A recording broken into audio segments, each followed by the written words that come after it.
buah hasil yang memang kita harus kalah 0-1 dari Bulgaria, tapi kita harus apresiasi kinerja dari para pemain timnas Indonesia. Assalamualaikum warahmatullahi wabarakatuh. Hasil yang cukup membuat kita sedih, tapi ini adalah hasil yang cukup oke. Maksudnya gini, kita memang kalah, kita memang kalah, tapi kalahnya pun karena para pemain Bulgaria bisa memanfaatkan kesalahan para pemain kita. Maksudnya gini, tadi mereka unggulnya itu lewat penalti di menit ke-38. Artinya apa? Satu kesalahan, satu pelanggaran bisa berbuah fatal, dan itu yang harus segera dievaluasi oleh John Hetman. Dan sebenarnya nih ya, kalau boleh jujur, kita main bagus, terutama di babak pertama. Kita bisa mendominasi, bisa menciptakan peluang, tapi begitu rapatnya pemain tengah Bulgaria, begitu rapatnya pemain belakang mereka, sehingga kita sulit mengirimkan umpan-umpan crossing, mengirimkan tekanan.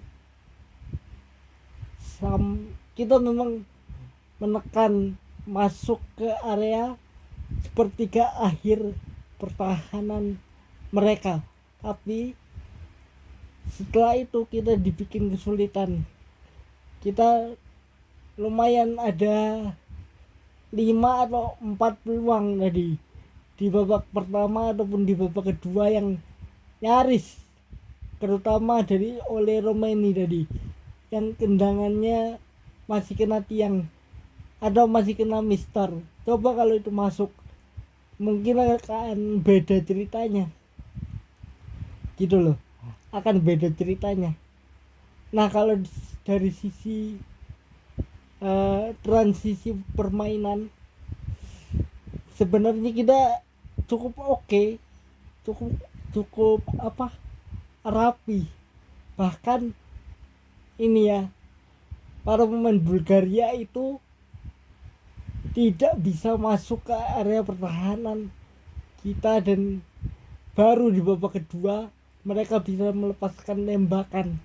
Ada 3-4 kali tembakan, tapi di babak pertama mereka mampu kita kunci, tidak bisa melakukan tembakan, kecuali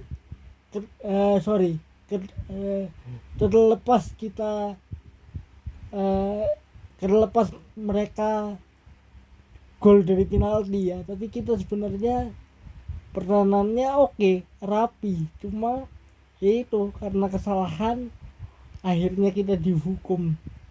Itu yang aspek-aspek yang bisa aku koreksi dari laga malam ini. Sebenarnya kita sudah bisa melihat konsep yang diinginkan oleh John Hetman. Karena kalau kita lihat ya, kita berani menekan, berani menciptakan peluang, tapi masalahnya pertahanan Bulgaria, mereka juga tampil luar biasa secara defense. Mereka solid. Lini tengah mereka juga jaraknya begitu dekat, dan kita sulit untuk itu.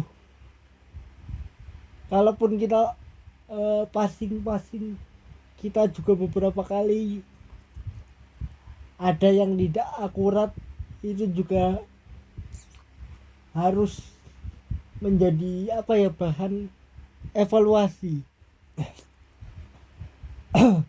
untuk pelatih John Hetman.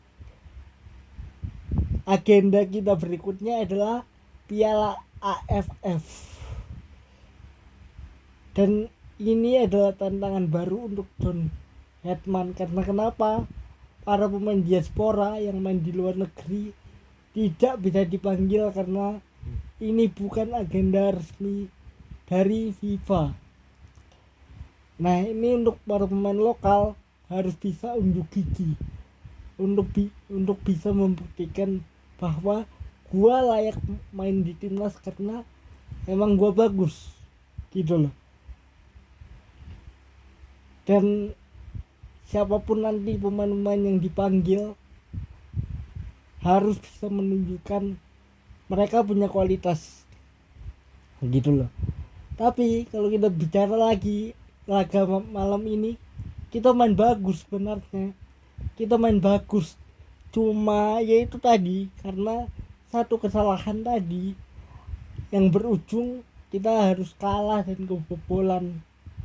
Kalau nggak ada kesalahan itu, kita bakal main imbang lawan Bulgaria. Tapi yang harus kita apresiasi adalah kita berani menekan, berani mengurung pertahanan mereka. Penguasaan bola juga kita tinggi banget, tapi yaitu efektivitas masih kurang. Efektivitas, kemudian kita sebenarnya yaitu yang aku bilang kemarin di video sebelumnya, bahwa lo harus, kalau lo menghadapi tim seperti Bulgaria, satu peluang harus bisa menjadi gol, satu peluang satu gol. Artinya apa? Lo harus lebih efektif dalam di depan gawang. Dan itu beberapa kali kita sudah nyaris kalau tidak ada Mister Gawang. Di sisi lain kita juga kurang beruntung gitu loh, karena beberapa kali peluang emas kita dihalau oleh Mister ataupun tiang gawang. Dan kita harus acungi jempol untuk Bulgaria. Secara defense mereka bagus banget, membuat kita kesulitan menembus. Mereka parkir bus, menumpuk para pemain mereka di pertahanan. Ini yang harus bisa menjadi evaluasi, catatan besar untuk Coach John Hetman. Kita nggak main jelek, oke?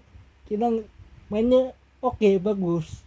Cuma ada beberapa aspek yang harus bisa dikembangkan, harus menjadi evaluasi, terutama dalam hal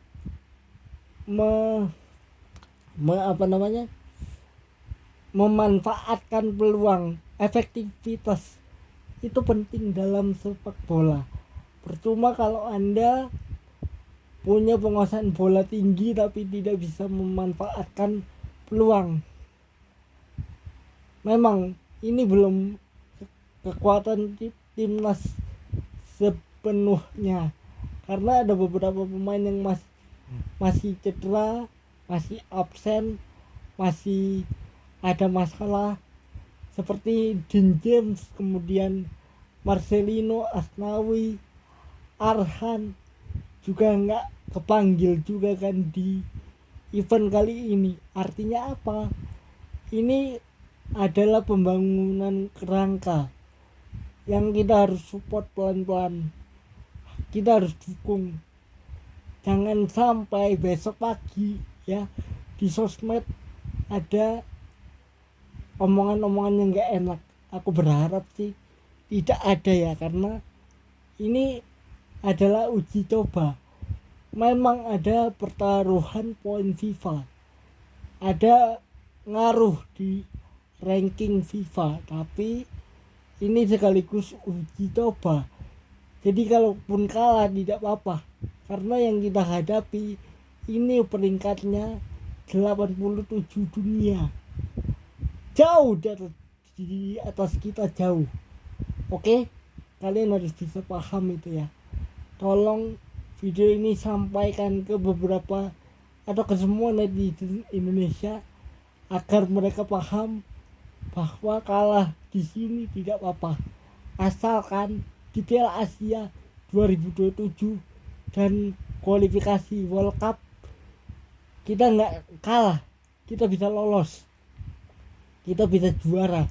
Tujuan besarnya kita kan itu, bukan di sini, bukan hanya di FIFA Series, bukan hanya di AFF.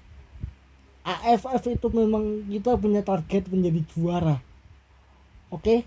Tapi tujuan besarnya bukan itu. Tujuan besarnya adalah FIFA World Cup dan juga Asian Cup atau Piala Asia 2027 dan Piala Dunia 2030. That's it, itu proyek jangka panjang. Jangan karena hanya kalah di sini kita langsung menghujat John Hetman. Oh, ganti pelatih, pecat. Tidak bisa begitu dong. Karena di Indonesia biasanya begitu. Aku harap jangan begitu ya, gitu. Jadi itulah evaluasi sedikit, bukan sedikit, itu banyak itu barusan evaluasinya. Mudah-mudahan kita bisa lebih baik ke depannya. Banyak evaluasi yang harus dilakukan menjelang agenda-agenda besar untuk timnas Indonesia di 2026 dan 2027. Sampai ketemu lagi di video lainnya. Wassalamualaikum warahmatullahi wabarakatuh.